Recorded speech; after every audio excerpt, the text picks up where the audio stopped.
Mallorca is like these crazy mountain landscapes that run straight into the water and end in these massive cliffs. Deepwater soloing just has this appeal that other disciplines don't. Growing up by the ocean, it feels very natural to get into a form of climbing that combines power and rawness of the ocean.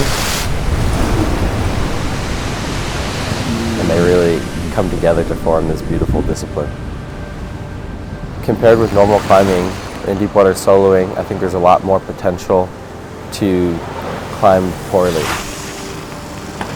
With bad conditions, maybe the ocean's super choppy, you're not sure exactly how you're going to get out, you're out on some remote stretch of coastline, it's easy to overgrip and kind of revert to some bad climbing habits. But for that reason, it's really important to embrace all of these tactics that I actually learned in competitions to be able to climb your best out here under pressure when it really counts.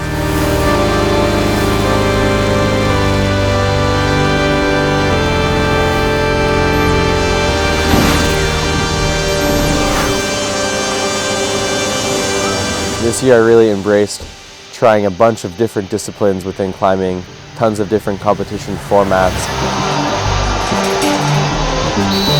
traveling all over to try and hone in the variables and the habits that really allow you to find those moments of clarity amidst all of the pressure and kind of chaos.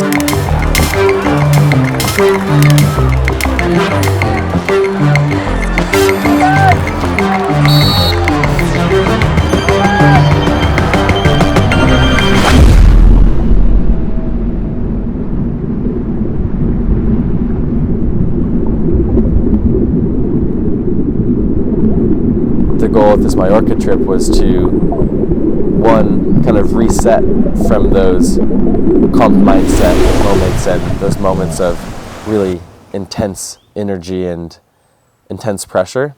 And then after kind of embracing that stillness and the low expectation side of climbing and just exploring all of the beautiful rock on Mallorca for a bit, then re-tap into that same comp mindset and try and use those habits to push myself on some deepwater solos.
Not a bad morning routine. A little stretching, a little coffee, and then hit the cliff. Today we're gonna go try Alasha and Big Fish, which are like, it's like a 10-minute drive, and then just keep trying moves. It's been pretty wet recently, so we haven't got to climb on those ones quite as much as we wanted to, but the moves are amazing and it's just so scenic. The initial goal for the trip was to explore around the island, try a bunch of different new climbs, and then lock in on something harder and really project a route that was inspiring to me.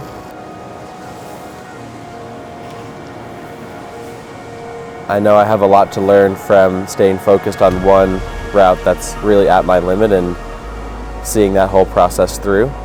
Unfortunately, the weather was not on our side this trip, and a lot of the stuff on the north side was quite wet the whole time. Ultimately, we kind of pivoted to trying a bunch of new climbs and really embracing the on-site kind of format, or trying to do them as quickly as possible.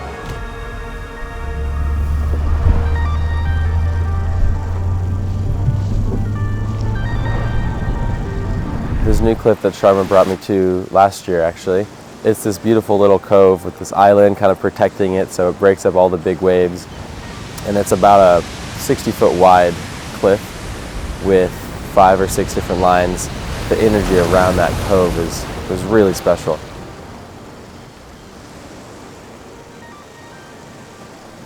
Oh, it's windy. Okay, we're gearing up for this nice 8A plus on the left side of the Sharma wall here. Kind of know the moves on this one, but not really. Haven't done the crux move. I've only tried it one other time. It's just a whole nother beast trying these things ground up. Actually resembles like comp climbing a lot more, I think. Like on-site rounds with sport climbing or something where you can look at the route, but you haven't actually got to try it. So yeah, really fun to try and dial in the process, get the visualization and everything going for these routes that aren't necessarily at the very upper limit of difficulty, but still require a lot of execution.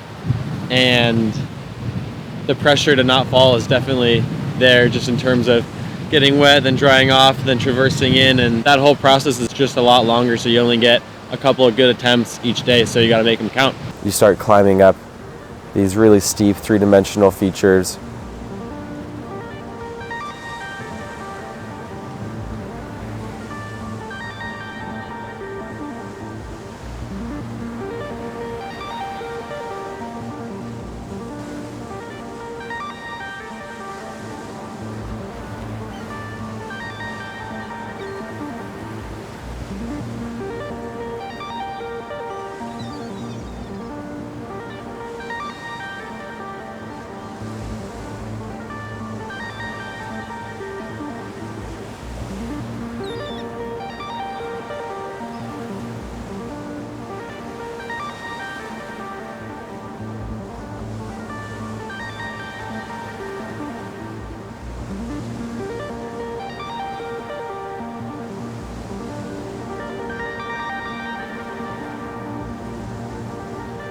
And get to this head wall that's maybe 40-ish feet up.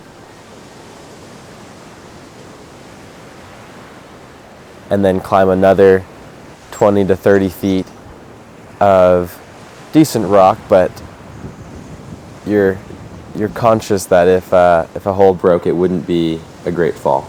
And then you get to this pedestal, and you have this like overwatch of the whole bay that you've been climbing in, and this perfect little victory seat. It feels like a throne just in the middle of this wall. You're like 70 feet up.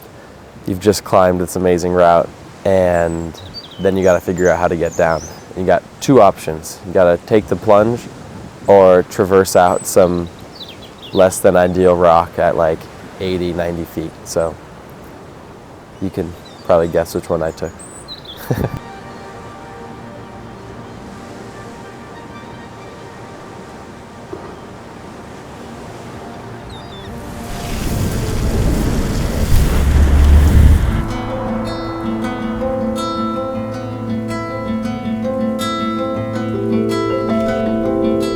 All right, we're here in Mallorca, deepwater soloing.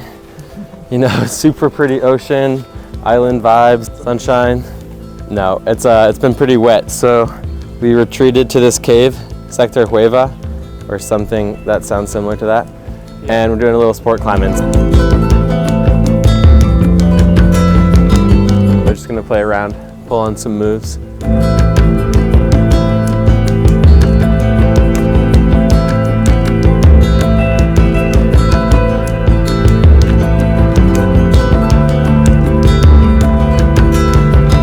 It was really cool to have that contrast between committing and trying really hard on some of these harder established routes, and then just the free-form climbing that comes with swimming up to a new cliff that might have never been climbed on before, and just scrambling around and cliff jumping off with your friends and then coming back and making delicious food. So yeah, that contrast was really amazing. We got a lot of stuff going on. We got 3 massive cuts of fish from this fish shop in town. Oh yeah, an octopus. How are we cooking that? Grill. That's Grill. a grill piece. Grilled octopus.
Alright, so the bottom of Big Fish is quite wet, and I want to just get a feel for what it's like doing it without a rope. So I'm going to try and take my harness off here and then climb into the move that you do the big move off of. And I kind of want to just take the fall. Like, I'm pretty confident I can do the move, but just to like get the butterflies out of the way and get mentally set for when it counts.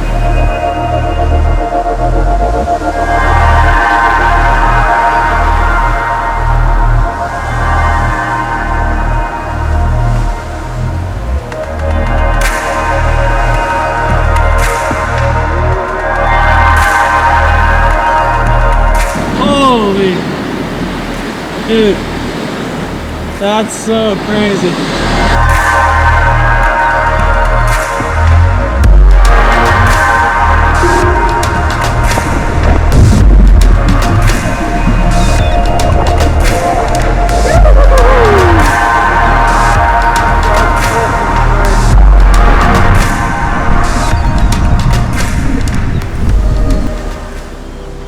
Wow, that is such a cool feeling, just flying above the water like that.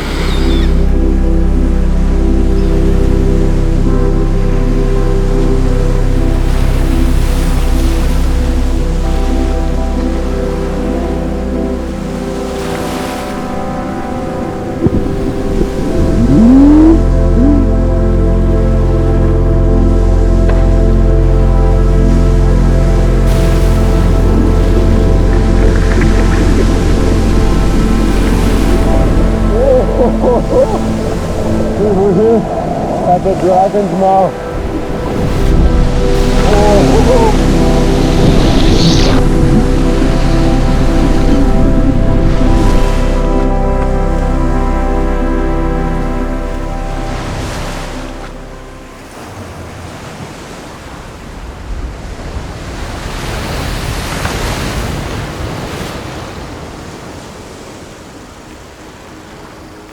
One of those moments that was particularly memorable was this climb called Honeycomb.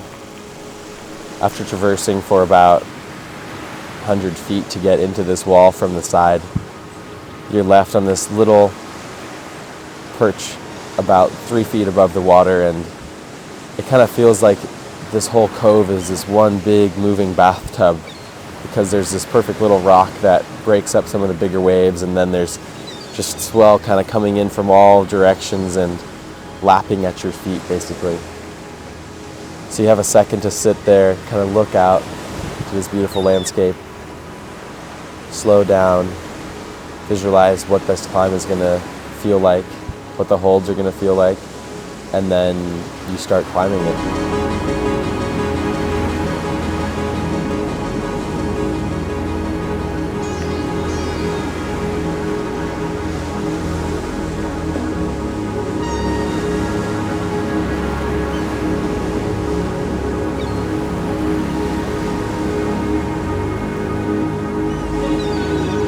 So you do some fun kind of big moves on comfy pockets, and you get to this rest about 25 feet up. And there you get to look up to your left and see the crux holds and this seam that runs about another 25, 30 feet up and to the left.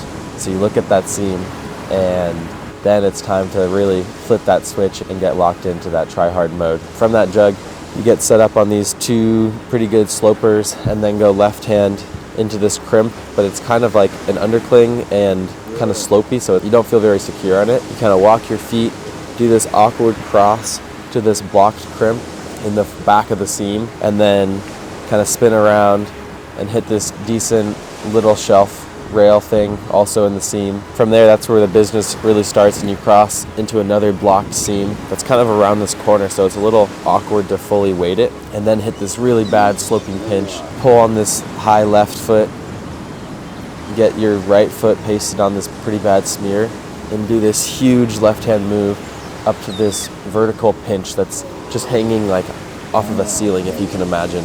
It's this really unique hold that's only about like an inch wide, and you have this shallow little pinch on it, and it's like one pad, but you're pulling straight down in it. And then you lock that in, cross under to another pretty similar little pinch, and then that's the highest I'd gotten. So everything past there was just on-sighting, because I'd never felt those holds. I'd seen them from a rope, but that's a whole nother game, trying to actually weight them and climb on them well without knowing what they feel like. So you have these three holds at a seam, and you hit the middle one and you walk your feet in. The feet for that section are pretty awkward, and it took me a second to figure out how I wanted to use them. And then you come into this really bad blocked one on the bottom, bump your left hand up to the top, come into the middle one, which is decent, and then do this huge move to this pretty good but very accurate 3-finger crimp up into the left. And you get to that crimp, and then there's this super unique vertical pocket that you hit with 2 fingers, and it's good but really accurate. So I like came into that thing, and then you go left hand up into this other vertical pinch thing that's kind of slopey but pretty good, and it should really be over there, but I was quite pumped, needless to say, and kind of struggled to come in and then get to this blind pocket that's like behind that pinch in the seam, and then from there you can jump out to this jug and you're good to go. And hitting that jug was wild. Like, my heart was racing, and I was the most pumped I've ever been on any deep water solo. Oh! Holy! Oh, it's so fun! You want me to jug out of here? Oh! Oh my God.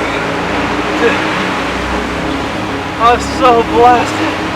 This thing was wet too. Good shit, bro. That was fucking legendary. Slowing down there, taking in the environment.